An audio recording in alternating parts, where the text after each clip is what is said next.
Lynn Kenyon, Everything Montana Real Estate, in conjunction with Live in Montana Real Estate. We're back at Flying S title. We've gone through all the processes. This is one of my favorite parts, getting paid and paying. So these are settlement statements. Buyers do not understand, sellers do not understand. They get this, they sign it, they do what they have to do for the loan and make the deal. But to really understand, before you get here, before you get to the closing table, you really need to understand what you're signing and looking at, so you don't take it home and go, what did I just sign? So Jeanne, one of the best, very veteran, is going to walk us through. This is a buyer's one, and then we're going to do a segment on seller. So if you're a buyer, this is what you would expect when you're at closing. So let's go. Sales price. Logical. So you're the buyer. You want to know what you want to make sure this amount that your buy sell matches this. So if this says 300 and you said, whoa, wait a minute, I only said I was paying 290, this is the time to bring that up. So that's obviously a fundamental part of this, what your sales price is. And then the next line. Next line is your loan amount. So if you're getting a loan and you notice there's two separate columns here, these are your charges, these are your credits. So you've applied for a loan, $275. So that's credited towards your $300,000. So the same thing. If your lender said, oh, wait a minute, you only have to give us $10,000, and now you see you're having to give him $25,000, this would be the time to point that out. So this is really important that you're following along and making sure that you're looking at these figures at closing. Next one. Next one is the county tax proration. So taxes are always confusing. So we get our tax bills in November of the current year. So in 2022, we've received, or November 2022, we've received the tax bill, and it's actually for the whole year, and it covers from January 1st to January 1st, 23. So in November, the seller paid the first half taxes. That covered from January 1st, 22 to June 30th of 22. So here we're prorating them because they're not due until May of 23. The seller still owned the property at that time. So the seller owned from July 1st until, for example, for our date, today's date, 2/16. So we prorated them based on the annual amount from 2022. This is the credit. This is how much the seller owes for the taxes. But we're not going to pay them. We're going to give it as a credit to the buyer because this lender is going to set up escrow, which we'll get into, for the taxes and insurance. So the lender intends to pay the second half taxes in May. So Yeah, so to understand that, so I have all the time sellers were telling me, I already paid my taxes. Well, they didn't, because this is 23, we haven't even been billed for 23 yet. So in 22, they got a bill, they paid that, but that was for the whole time they owned it. So that's the confusing thing for a lot of buyers and sellers both on what happens with the taxes. So they're prorating it, and then they're taking it from the seller. correct. So that the buyer has Correct. enough money to pay the taxes for when they lived there. So now we're 2 months into the year, they've lived there for 2 months, and so they've got to pay their fair share for those 2 months they lived there, and that's what happens here. They reconcile all this. Correct. Okay. Okay. Credit for closing costs if you negotiated in your buy sell that the seller pay some closing costs, it's just a direct credit from the seller. So that basically it reduces your sales price. So in this case, we used $5,000. And that's pretty, especially in, particularly I see a lot in VA. There's zero down loan. They don't have to pay, they don't have the cash to pay their loan fees and their closing costs. We can talk about what those are. So you negotiate that, and that's an amount that the seller pays to help the buyer because they don't have the cash to pay those. So that is reflected here also. So if your buy sell says, we call them concessions a lot of times for realtors. Seller to pay up to $5,000 towards buyer's closing costs, prepaids, anything allowed by lender for buyer's benefit. If you've seen that figure and your agent talked to you about that, that's where you're gonna see it here on the settlement statement. Okay. The earnest money deposits, so when you negotiated the contract, you put down earnest money. So that money is given to the title company. We credit it on the settlement statement towards the sales price. Okay. The next thing, these are charges. So typically a lender is going to have charges for the loan. They'll do an origination fee, prepaid interest. That's the origination fee. A lot of lenders will charge underwriting fees. You'll pay an appraisal fee to determine the value of the home. They can run from $650 to $1,000. It just depends on the appraiser. You'll pay for a credit report to check your credit. Most lenders do a flood certification to determine if you're in a flood zone. And that's even if you're wildly out Yep. of, you're still gonna pay for that. Yep, Yeah. no matter what. Tax service fee, that's a company that monitors the property taxes to make sure they get paid when they're supposed to be paid. Okay. And this is all getting charged to the This is all charged to the buyer, so that's all in Right. the debit column. Most lenders want to set up an escrow account to ensure that the taxes and insurance are all paid.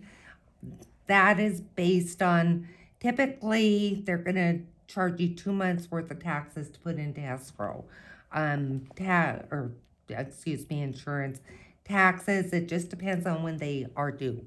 So in this case, we prorated, that tells me if the lender's collecting 6 months of taxes, they intend to pay them in May. They intend to pay the second half taxes. So this kind of offsets the credit from the seller. So this is what we call prepaids. So when you're seeing them in a buy sell as prepaids, you as a buyer now are paying this insurance amount and this tax amount. You're not actually, it's going into an escrow account. Correct. That Jeanne holds on to. So Jeanne doesn't take this money and go pay your taxes and insurance. She holds it in a safe trust account. Actually, the lender holds The it. lender holds it in a Yes. safe trust account so that when taxes come due, when insurance comes due, that there's the money to pay it. And the reason for that is because the lender doesn't want to take the risk that you don't pay your insurance and now the house burns down and now they have no security interest. Correct. Or you don't pay your taxes and now somebody picks up your house because you can do that, picks up your houses for back taxes. So that's what lenders require. If you have a cash deal, you have a seller finance deal, you don't see these, but on a loan, which the vast majority of what you see is loans, I would say. What do you? What's a percent? How many people do loans? Probably Yes, 70%. 70% of people do loans. So if you're a buyer and you're getting a loan, you're going to see those figures. Yes. And this would look entirely different if you were cash. You wouldn't have all these, or if you were seller financing. Okay, Correct. let's keep Correct. going here. Correct. Title insurance. So the seller is going to pay for a title insurance policy for the buyer. The lender, because they're giving money on it, want to make sure the title is clear for them as well. So the buyer will pay a simultaneous policy insuring the lender. It's 30% of the owner's premium. So you'll always see a charge on there for lender's title insurance with endorsements. Okay, so this is going to show up on the buyer because the Yes. lender wants it. Correct. Only if it's a loan. Correct. Okay. Correct. Okay. And it goes on to page 2. Title company closing fee. We charge a closing fee, and normally it's split between the buyer and the seller. That is negotiable. Or if it's a VA buyer, the VA buyer cannot pay it. And then that's the seller's responsibility to pay it. So that's what we're doing here today.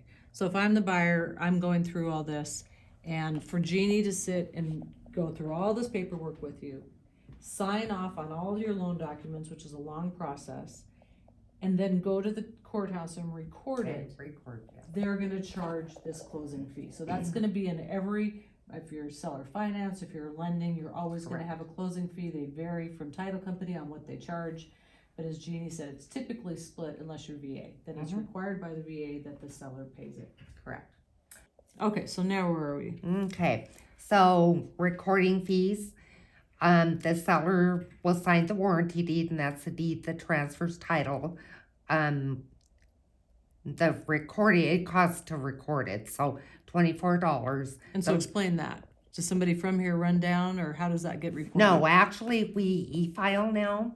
So everything is filed electronically. We used to go to the clerk and recorder, but we don't have to anymore. But they still charge you. They're charging you. They're charging And then you're us. passing So that those on are to a buyer. the recording fees. Okay. Same thing with the mortgage. This is the lender's security document. So this is recorded as well. Electronically. And then the document filing fees. They charge us $5 per document. Homeowners insurance. This is important because you have to have insurance on the property. So a lot of people think, well, I'm paying 2 months of taxes here. How come I'm paying the whole premium here? That's because this pays for your first year. And then next year in 12 months, when that bill comes due again, the lender will have collected a 12th of your payment every month, plus 2 months. So they'll have 12 to 14 months in escrow to pay it again. And it can go up. And it can go up. And it usually does, because It can taxes go and up. insurance go up. Yep, okay. Correct. And the lender will cushion your escrow. There's a limit on how much they can hold in there, but there is a cushion. So if your taxes and insurance go up and there's not enough money in the escrow account, they will let you know, and you can either increase your payment or you can just write them a check. Okay. Home inspection. If you elected to have a home inspection, you can either pay it at closing as part of your total, or you can pay it prior to closing. And I think a lot of home inspectors are requiring it before. They are. Sewer inspection, that's very common, same thing. So this is a balance sheet. So if you take all of your charges, sales price and all of your charges, here's the total. Okay, so you take the total and then you take all of your credits, and the difference is due from buyer. So that's the amount that the buyer has to come to the table with. Either in this cashier's Either in a check cashier's check or a wire amount. And hopefully the buyer is notified in plenty of time to be able to get the wire set up and the cashier's check sent out. And then you sign it and they sign it. And they sign it. I didn't put signatures on there, but yes. They sign it, and this is this recorded against the, okay, no, so it's just no. for their records Just and yours? for their records. And then when they leave, you give them a whole packet with They this? get a whole packet of all of the documents that they've signed. Okay, that's great. So understand this. This is the big deal if you're a buyer. There's a lot of debits here. There's a lot of things you need to understand and know that there's a reason for them. And if you have any questions, these guys are great resources for answering those. So Jeannie, you're awesome as always. Thank you. Appreciate your Thank you, time. Lynn. Thank you for walking us through a Thank you. buyer's settlement statement. Everything Montana Real Estate in conjunction with Live in Montana Real Estate. Thank you for joining us, and we'll see you again.